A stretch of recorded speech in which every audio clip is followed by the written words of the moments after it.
the way that you heal from a breakup is by focusing on you and your life and what you're going to create. And every time you think about the relationship and the pain, you just see that you feel the pain, cry if you need to, then breathe. Kembali lagi ke channel Danovia.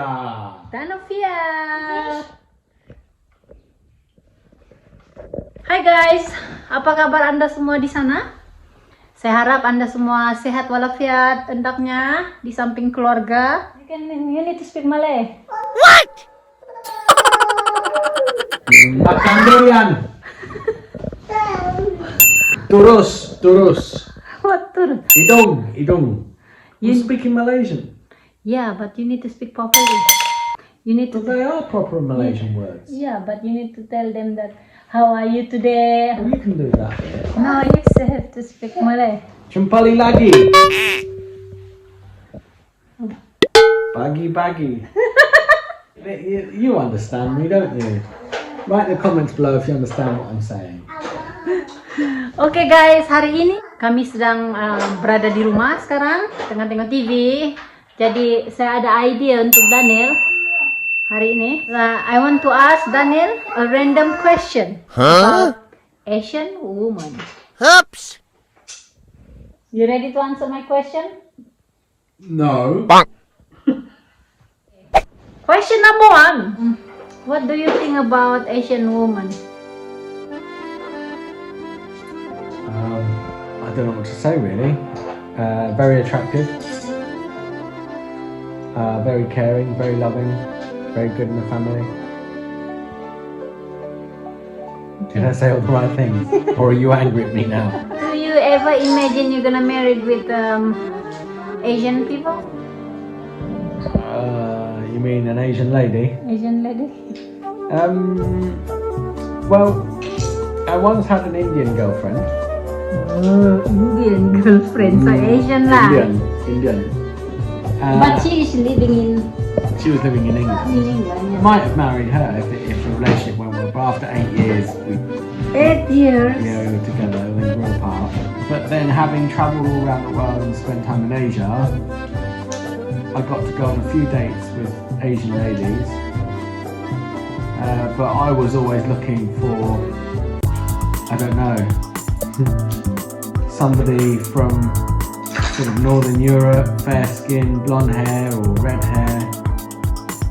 You know, that was kind of what I had in mind. Okay. You never imagined that you're gonna date Asian, perempuan Asian, right? No. One Asian. No.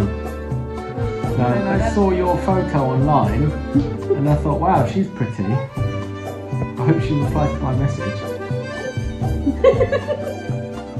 Do I still pretty now? Yeah. You're beautiful in my dream way. Okay. Do you know that in Asia, especially in Malaysia, if you have a flat nose like me, people are very concerned about it.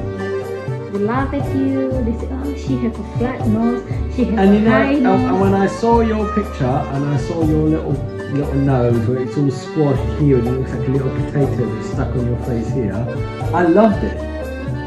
I particularly love that about you. Really? Do you know that in Asia, this is like a flat nose, they laugh about it, it's not attractive. How is Angmo people think about the nose of Asian who have a flat nose? Anglo people think that Asian people are really attractive. Also, Asian men think that Anglo men think that Asian women are very attractive. Could you get any closer with the camera? Would you just want to film me here? I've been laughed before because I have a flat nose, hidung pesek. So if you have a high nose in Malaysia, they found it attractive and pretty. But that's just people that lack in confidence say that bad things about other people. Because if you lack in self-confidence, you try and make yourself feeling better by making other people be worse or bad compared to you so that you then feel good. It's like, oh, well, I haven't got a flat nose like that, therefore I'm better than them. So I'm going to make them feel bad and low so that I make myself feel higher. Only somebody that lacks in self-confidence does that. And that happens in the West as well. Oh, really? Yeah. What happened? People get bullied at school. People get bullied for being a bit different, bit tall, too short, too dark, too light. You know, whatever it is. Anybody who lacks in confidence will find things to criticize and attack and bully other people over. Good answer, huh? So during the year that you marry me, what do you think like different from your culture?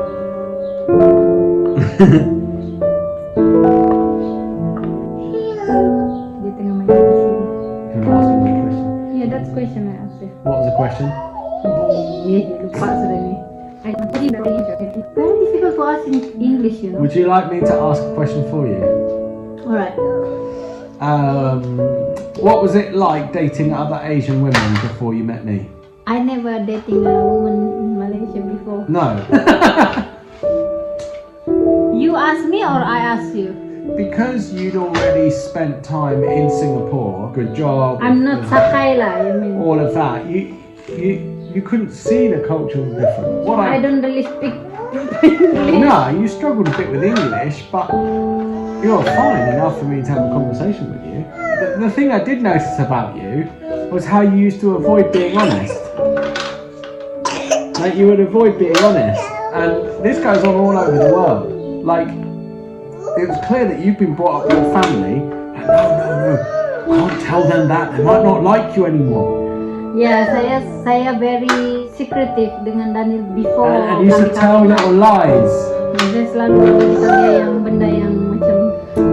I don't want him to know everything about me. Yeah, that's right. And you see,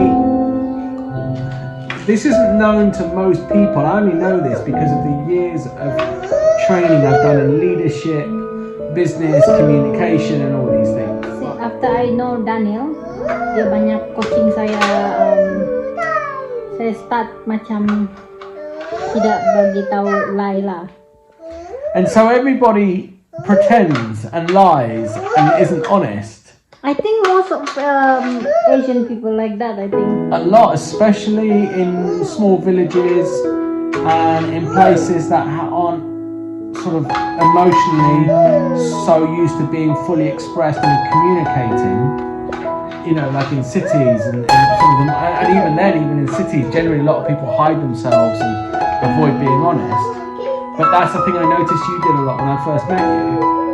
And I then asked you questions about things that you'd never told anyone else. And then when you told me these things about your past and what had happened to you, how you got bullied and things like this, and you saw that it didn't make any difference to what I thought of you. But when you then saw that, you then relaxed and realised that's your past. What's happened in your past doesn't make you who you are today. That's just things that happened in your past. Not I loved you just the way you are and just the way you're not. Yeah. And then that set you free. And then you began to be honest. And then all of a sudden you realised you didn't have to do that anymore. Yeah. Saya banyak bersembunyikan sesuatu dari Daniel sebab mungkin daripada saya punya background juga, daripada family background, lifestyle, dan lepas saya kenal Daniel, saya tidak pernah berfikir pun more secretive dengan dia. Saya tell him everything about me, so he know everything about me, right? Yeah. You're in a relationship where you're set free, totally free. Don't have to hide anymore. Don't have to keep secrets. Betul, yang kita tidak mau orang tahu atau kita bagi tahu orang lie, and then kita forget about it, and then next time we want to tell them, I don't know which one I tell him already. Forgot which one I tell him. I forgot, and then it's not good. It's not relaxed, and then you always need to remember something. Bagi tahu hal sebenar ataupun be honest is very important in a relationship. How to make a marriage happy. To make a marriage happy, you must be investing money and time in yourself to grow to become a better person, and you must be doing that together. If one of you stops growing, the other one will outgrow you. The other one will start to have new dreams, aspirations, dreams and things they want to achieve, but the other one won't. And all of a sudden the one that doesn't, wants to stay the same, will start to hold back the other person, and the other person will start to feel suffocated in the relationship. The other one will start to feel like whatever they do, they're never good enough, and they can never get it right. So you must both be investing money and time in yourselves to grow and to be growing together. Like whenever even I'm in business and I do so much studying about business, marketing, advertising, all these things, what do we talk about when we're at the table? I tell you everything I'm learning. I teach you it, you learn it. You're always growing with me. And if you're always growing together, what happens is you never become bored in a relationship because you're always becoming a new person, and then you're constantly meeting that new person from a new place yourself. So the relationship feels constantly new and fresh and exciting.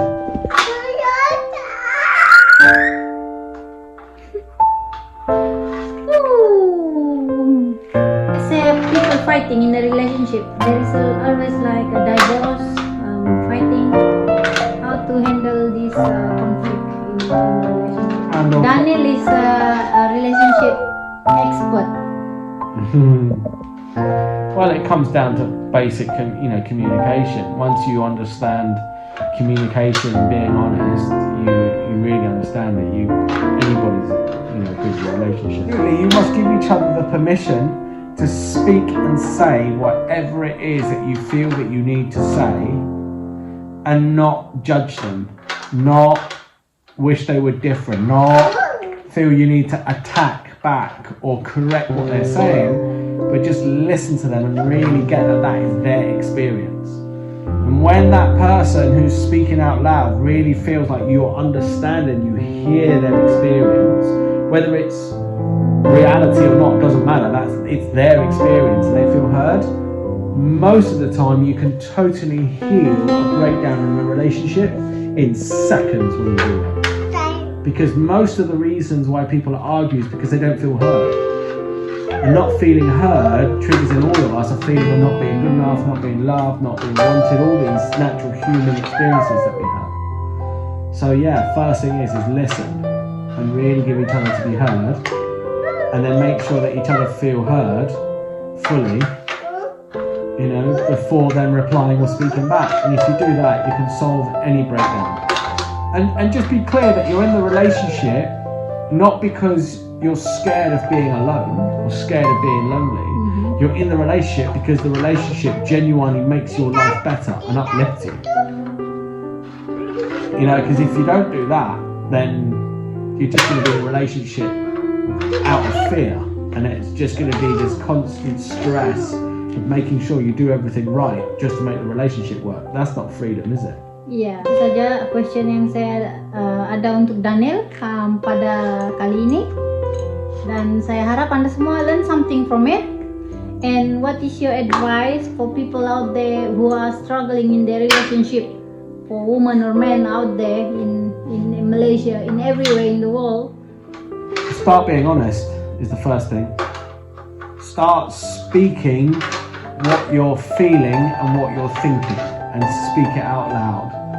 But first, give the opportunity to the other person to do that, and then just make sure they feel heard, and that you feel like you're listening to. They get that you're listening to them, and just to understand that sometimes just because we sign on the line to say that we're married doesn't necessarily mean the marriage must continue forever, because you could have two people are miserable in a relationship, and two miserable people are going to touch the lives of hundreds of thousands of people throughout their life with this misery, with this unhappiness. Whereas if you ended the relationship and both became single, it made you happier, you'd then go out and touch the lives of hundreds of thousands and maybe millions of more people whilst being happy. So don't just do everything purely to save the marriage. You can even split up and have children still be loved and cared for, and create arrangements where all the children are still visited by both parents. Is end it.